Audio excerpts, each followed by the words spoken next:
Athens, 2,400 years ago. It's a compact place.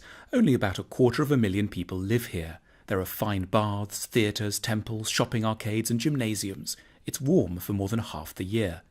This is also home to the world's first true and probably greatest philosopher, Plato.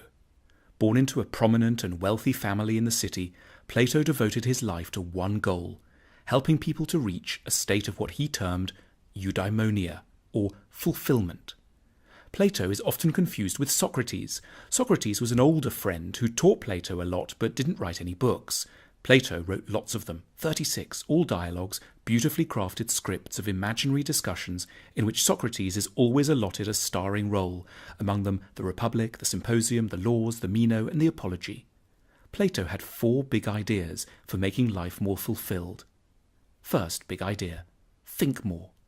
We rarely give ourselves time to think carefully and logically about our lives and how to lead them.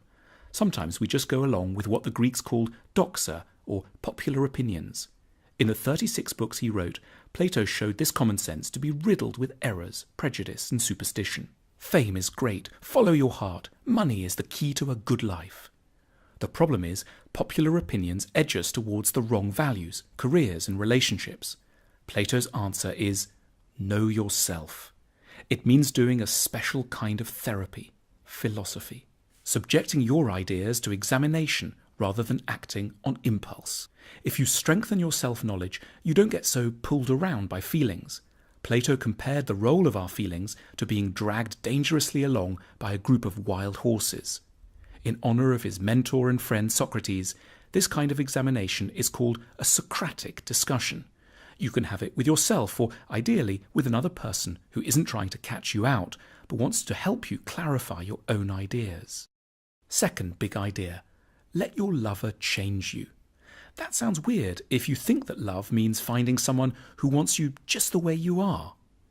In the Symposium, Plato's play about a dinner party where a group of friends drink too much and get talking about love, sex and relationships, Plato says, true love is admiration. In other words, the person you need to get together with should have very good qualities, which you yourself lack. Let's say they should be really brave or organised or warm and sincere.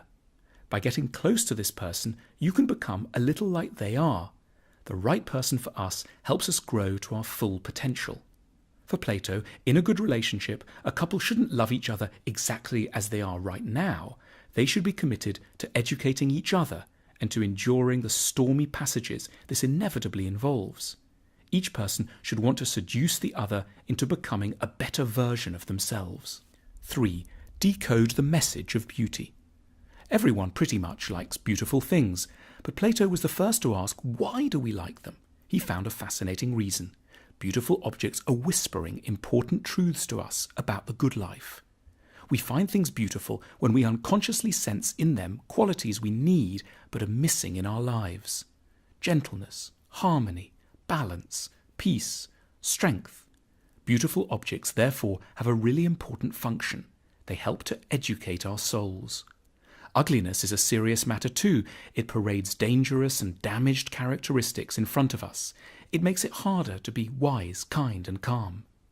Plato sees art as therapeutic. It's the duty of poets and painters and nowadays novelists, TV producers and designers to help us to live good lives. 4. Reform society. Plato spent a lot of time thinking how the government and society should ideally be.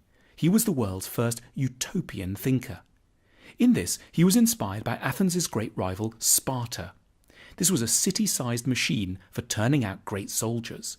Everything the Spartans did, how they raised their children, how their economy was organised, whom they admired, how they had sex, what they ate, was tailored to that one goal. And Sparta was hugely successful from a military point of view. But that wasn't Plato's concern. He wanted to know, how could a society get better at producing not military power, but fulfilled people? In his book, The Republic, Plato identifies a number of changes that should be made.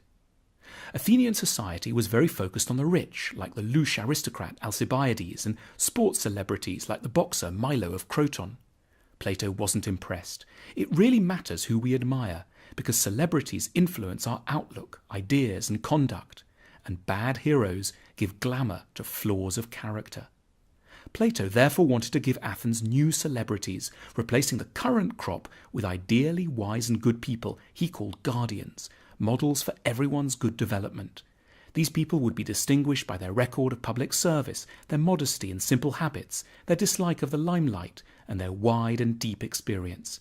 They would be the most honoured and admired people in society. He also wanted to end democracy in Athens. He wasn't crazy. He just observed how few people think properly before they vote, and therefore we get very substandard rulers.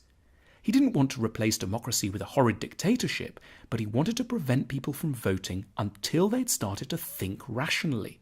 That is, until they'd become philosophers. Otherwise, government would just be a kind of mob rule. To help the process, Plato started a school, the Academy, in Athens, which lasted a good 300 years. There, pupils learnt not just maths and spelling, but also how to be good and kind. His ultimate goal was that politicians should become philosophers. The world will not be right, he said, until kings become philosophers or philosophers kings.